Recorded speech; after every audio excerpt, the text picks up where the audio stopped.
Bismillahirrahmanirrahim. Assalamualaikum warahmatullahi wabarakatuh. Perkenalkan, nama saya Muhammad Ali Ridwan dari kelas 1 KPIC dari kelompok 10. Di sini saya akan menjelaskan bab yang ke-12, yaitu tentang hasil peradaban Mongol masa Islam.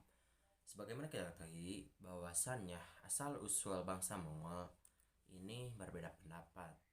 Ada menurut ensiklopedia Islam bahwasannya bangsa Mongol ini berasal dari pedalaman Siberian yang datang di daerah utara menuju ke daerah Mongolian.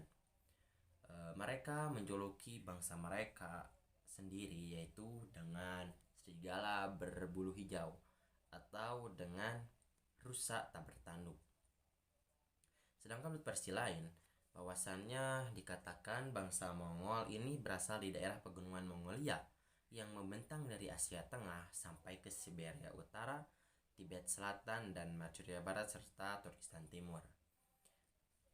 Sebagaimana umum nomad, bangsa ini adalah bangsa yang terkenal keras, bangsa yang terkenal kejam, bahkan mereka akan menjalankan segala sesuatu untuk mendapatkan apa yang mereka inginkan. Tapi dibalik semua itu, bangsa Mongol adalah bangsa yang turut kepada pemimpinnya. Dan agama yang dianut oleh bangsa ini adalah agama Samaniyah. Agama Samaniyah, yaitu mereka menyembah kepada bintang dan bersujud kepada matahari yang terbit. Bangsa ini adalah terkenal kuat di era pertengahan abad karena bangsa ini begitu kuat dalam militer dan begitu solid dalam bangsanya, sehingga bangsa ini terkenal kurang lebih 3 abad menguasai sebagian besar daratan Asia dan Eropa sebelum dan sudah bersentuhan dengan Islam. Dari sini ada beberapa masa dinasti yang mana mereka memberikan sebuah hasil merubah peradaban ketika masa Islam. Yang pertama yaitu masa dinasti Changhatai. Di balik sejarah gelap bangsa Mongol, terdapat titik terang bagi kemajuan bangsa. Setidaknya bangsa-bangsa pada waktu itu, pada masa Timuriah, terutama masa Timur, peradaban maju pesat. Pada masa itu tercatat undang-undang dan kebijakan pemerintah. Kebijakan pemerintah Timur diantaranya ada sebagai berikut. Yang pertama itu pembagian tunjangan bulanan kepada para pengemis agar mereka tidak mengemis lagi. Yang kedua itu penegakan hukum yang tidak pandang bulu. Yang ketiga pembangunan masjid, rumah sakit, tempat istirahat bagi pelancong dan sekolah. Yang selanjutnya itu fasilitas-fasilitas untuk para petani dan fasilitas-fasilitas untuk para pedagang.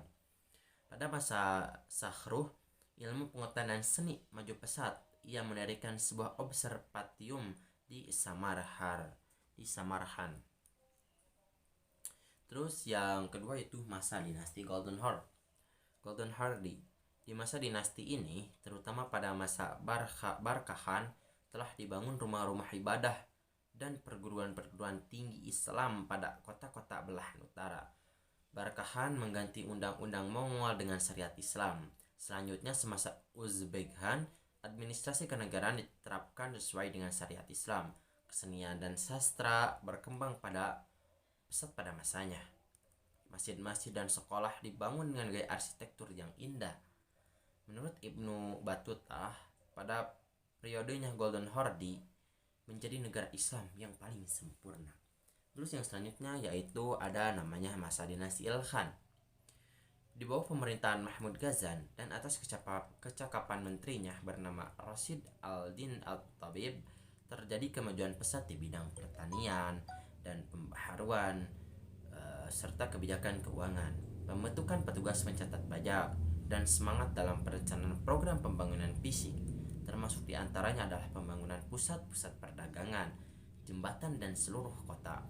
Selain yang disebutkan di atas, pada periode ini umat Islam melahirkan ilmu internasional, diantaranya Ibnu Taimiyah, Nasir al-Din Tusi, ahli astronomi, ahli geometri, ahli matematika, bahkan yang mendirikan sebuah observasi di Maraga, sebuah tempat yang terletak di Asia Kecil.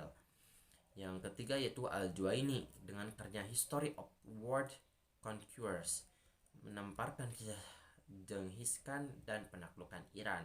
Terus yang selanjutnya ada namanya Rashid Al-Din Fajrullah, seorang ilmuwan fisika dan seorang menteri yang menulis karya Compendium of Histories yang mengintegrasikan sejarah bangsa Cina, India, bangsa Eropa, Muslim, dan sejarah Mongol ke dalam sebuah perspektif kosmopolitan mengenai nasib umat manusia. Oke, itulah adalah tiga sebuah peradaban atau tiga masa dinasti yang ada ketika masa peradaban Mongol. Yang pertama yaitu dinasti Chagatai, yang dimana di dalam pemerintahannya ini ia memberikan sumbang kasih pembangunan, pemberian tunjangan, dan lain-lain. Adapun yang kedua itu masa dinasti Golden Horde, di mana ia pun sangat memberikan sebuah kontribusi kepada khususnya umat Islam sebagai ia mengganti undang-undang Mongol dengan syariat Islam. Terus yang ketiga adalah masa dinasti Ilkhan. Pada masa ini banyak terlahir para ilmuwan muslim internasional, di mana keilmuan mereka sudah teruji sebagai ahli astronomi, ahli geometri, salah satunya Ibnu Taimiyah, Nasir al-Din Tusir, dan lain-lain. Dapat kita simpulkan bahwa dari sejarah ini kita bisa belajar. Allah Subhanahu wa taala berfirman yang artinya, dan taatlah kepada Allah dan Rasulnya, janganlah kamu berbantah-bantahan yang menyebabkan kamu menjadi gentar dan hilang kekuatanmu, dan bersabarlah, sesungguhnya Allah beserta orang-orang yang sabar.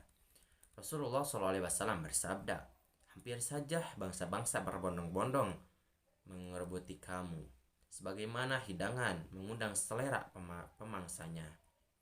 Para sahabat bertanya, apakah waktu itu kami minoritas? Ya Rasulullah, tidak. Bahkan pada waktu itu kamu mayoritas. Tetapi keadaan kamu hanya laksana buih. Rasa gentar tercabut dalam hati musuh-musuhmu, dan sesuatu yang telah menjadikan dalam hatimu al-wahan. Kami bertanya, apa wahan itu? Rasulullah menjawab, mencintai kehidupan atau harta dunia dan takut mati. Sejarah mencatat bagaimana sabda Rasulullah tersebut terbukti pada mayoritas umat Islam pada masa menjelang penyerangan Mongol. Muhammad Sayyid Al-Wakil setelah dengan panjang lebar menerangkan kisah penyerangan bangsa Tartar terhadap dunia Islam, beliau memberikan komentar dan analisa. Sebab-sebab kekalahan telak umat Islam diantaranya adalah yang pertama, itu karena perpecahan dan konflik internal kaum muslimin. Yang kedua, perpecahan menyebabkan hilangnya nyali dari kaum muslimin, dan sebaliknya membuat nyali-nyali orang Tartar semakin kuat. Yang ketiga, fanatik mazhab, adu domba dari orang munafik Ibnu Al-Qami, seorang Syiah Rafidah. Adapun faktor kekalahan umat muslim pada waktu itu, salah satu faktor dan penyebabnya yaitu umat muslim pada kala itu sungguh sangat terlena, bahkan sungguh sangat cinta kepada yang namanya harta benda yang ada di dunia, atau yang sering kita sebut itu hubud dunia. Terus yang kedua, kekurangan terhadap rasa untuk berjihad mereka itu kurang karena ketakutan mereka terhadap yang namanya mati. Di dalam kitab Al-Bidayah wa Al-Nihayah karangan Ibnu Katsir, dalam kitabnya menyebutkan bagaimana sepak terjang Ibnu Taimiyah terus-terusan berdakwah untuk memotivasi mereka untuk berjihad yang pada waktu itu mereka hobi minum minuman keras, kuatnya pengaruh paham sufi dan taklid. Mungkin hanya itu presentasi yang dapat saya sampaikan. Mohon maaf bila ada kesalahan dalam perkataan. Mungkin tutup saja dengan salam akhirul kalam. Assalamualaikum warahmatullahi wabarakatuh.